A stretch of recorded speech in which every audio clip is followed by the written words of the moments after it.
Hello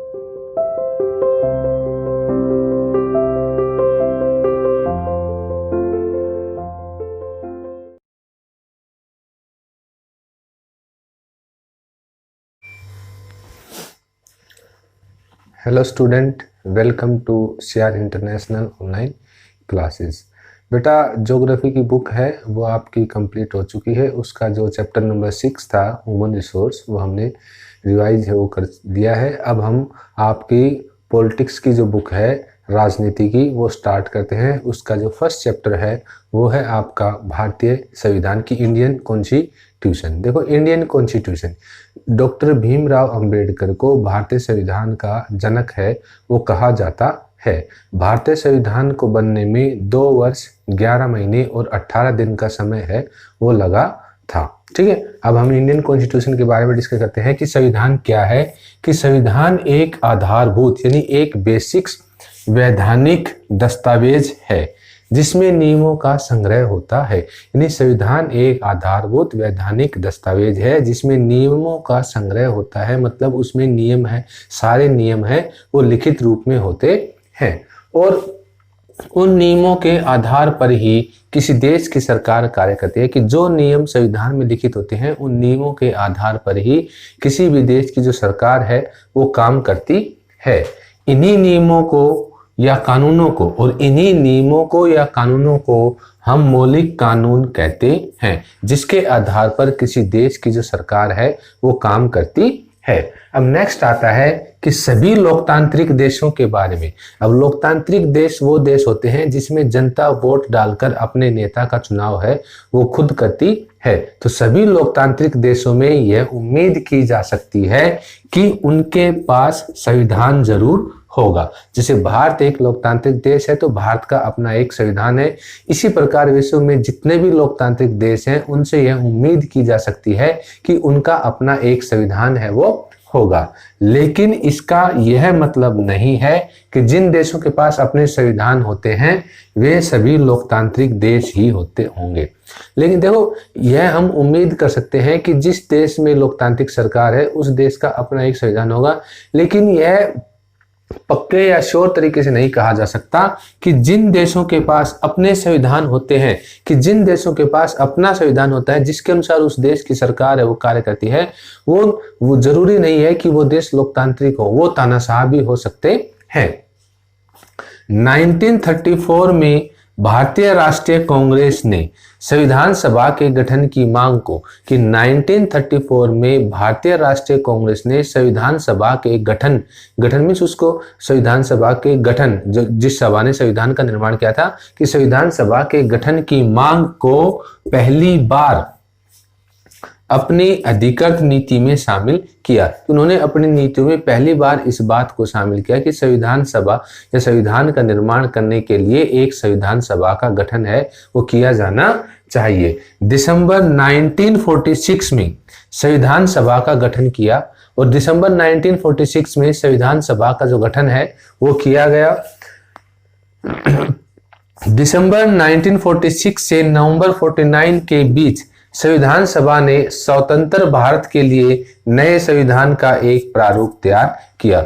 और दिसंबर 1946 में जब संविधान सभा का गठन किया गया तो दिसंबर 1946 से नवंबर 1949 तक संविधान सभा ने भारत के लिए एक संविधान का प्रारूप की एक इंफ्रास्ट्रक्चर के संविधान में ये चीजें हैं वो शामिल की जानी चाहिए, उनका एक जो प्रारूप है वो तैयार किया कि संविधान में क्या क्या चीजों को शामिल किया जाना है वो चाहिए। जब संविधान सभा ने एक प्रारूप तैयार किया था तो उसने इस तरीके का प्रारूप तैयार किया था कि धर्म या जाति के आधार पर किसी व्यक्ति के साथ किसी प्रकार का कोई भेदभाव नहीं होना चाहिए। प्रत्येक नागरिक को प्रोग्रेस करने के या भाई आगे बढ़ने के समान अवसर है वो मिलने चाहिए।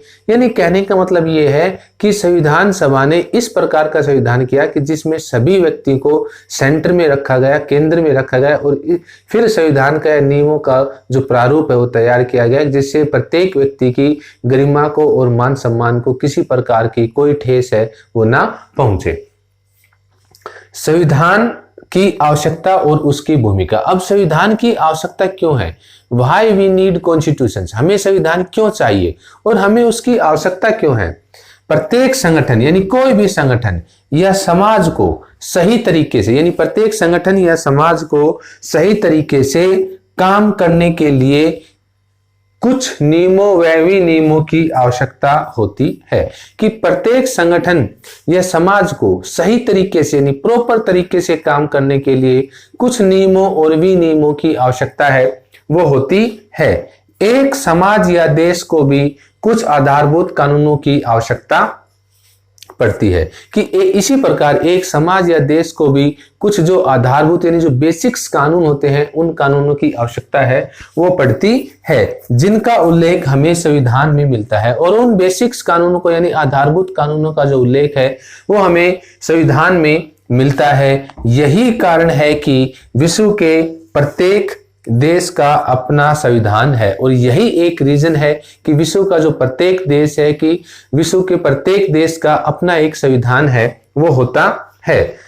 हमें संविधान की आवश्यकता निम्नलिखित कारणों से है। अब हमें संविधान की जो आवश्यकता है वो निम्नलिखित कारणों से है, जिसमें फर्स्ट रीजन आता है, एक लोकतांत्रिक सरकार में यानी एक डेमोक्रेटिक गवर्नमेंट में नागरिक सरकार के कार्यों में, जो नागरिक हैं उस देश के जो नागरिक हैं वो सरकार के कार्यों में प्रत्यक्ष या अप्रत्यक्ष, डायरेक्ट या इनडायरेक्ट रूप से भाग लेते हैं।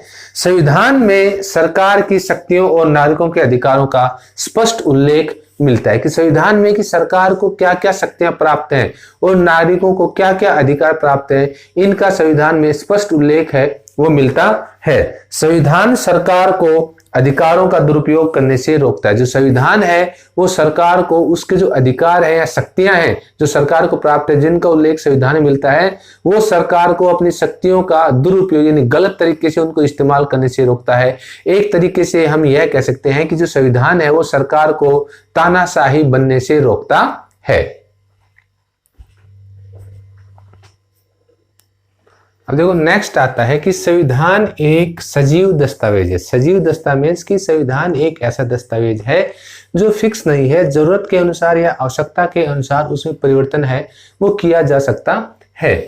इसका अर्थ है कि यह देश के लोगों की जरूरतें, आवश्यकताओं और आकांक्षाओं के अनुसार बदलता है। कि देश के लोगों की जरूरतें, आवश्यकताएं और जो आकांक्षाएं हैं उसके अनुसार संविधान में संशोधन है या बदलाव है वो किया जा सकता है। नेक्स्ट आता है कि संविधान उन आदर्शों का संग्रह है। कि संविधान उन आदर्शों का संग्रह यानी जोड़ है जो कि नागरिकों की आकांक्षाओं के आधार पर, कि नागरिकों की जो आकांक्षाएं हैं उनके आधार पर देश के निर्माण का कारण बनता है। कि देश के निर्माण करने का जो कारण है वो बनता है। एक देश विभिन्न समुदायों के लोगों से मिलकर बना होता है। कि जो एक देश है, एक कंट्री है, वो उसमें विभिन्न समुदाय ने अलग अलग समुदाय के जो लोग हैं उनसे मिलकर बना होता है। जैसे भारत हिंदू, मुस्लिम, सिख, ईसाई, जैन जो समुदाय हैं इनसे मिलकर है वो बना है। अलग अलग धर्मों के, अलग समुदाय के लोगों से मिलकर बना होता है। जिस संविधान नियमों और सिद्धांतों के एक संग्रह के तौर पर काम करता है। संविधान है वो नियमों और सिद्धांतों, जो संविधान है वो नियमों और सिद्धांतों के सिर्फ एक संग्रह के तौर पर कार्य करता है, जिसके प्रति देश के सभी लोग सहमति प्रकट करते हैं। और उसके प्रति देश के जो सभी लोग हैं, जो अलग अलग समुदायों के जो लोग हैं, वो सभी लोग अपनी सहमति है वो प्रकट करते हैं।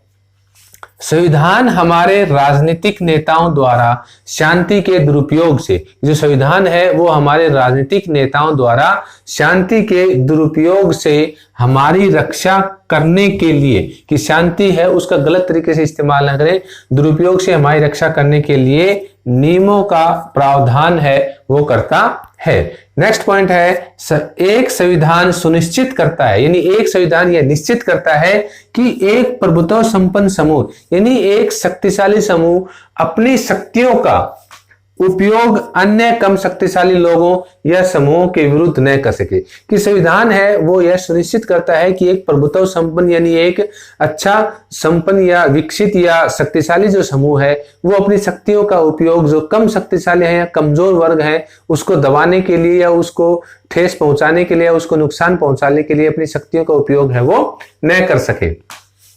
यह समुदाय के भीतर एवं अन्य समुदायों पर, कि यह समुदाय के भीतर और अन्य समुदायों पर किसी भी प्रकार के प्रभुत्व की स्थापना को रोकता है।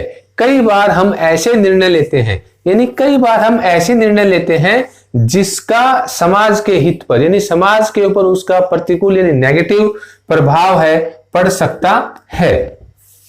संविधान हमें इस स्थिति में सुरक्षा प्रदान करके, और संविधान इस स्थिति में हमें सुरक्षा प्रदान करके, यानी ऐसी स्थिति जिसमें हमने मान लो कोई गलत निर्णय लिया और उसका समुदाय के ऊपर नेगेटिव या नकारात्मक प्रभाव पड़ता है, तो ऐसी स्थिति में संविधान हमें सुरक्षा प्रदान करके हमारी रक्षा है वो करता है। संविधान का उद्देश्य देश की राजनीतिक व्यवस्था तय करना है। जो संविधान का जो उद्देश्य है वो देश की जो राजनीतिक व्यवस्था यानी पॉलिटिकल जो व्यवस्था है, मैनेजमेंट है, उसको तय करना है।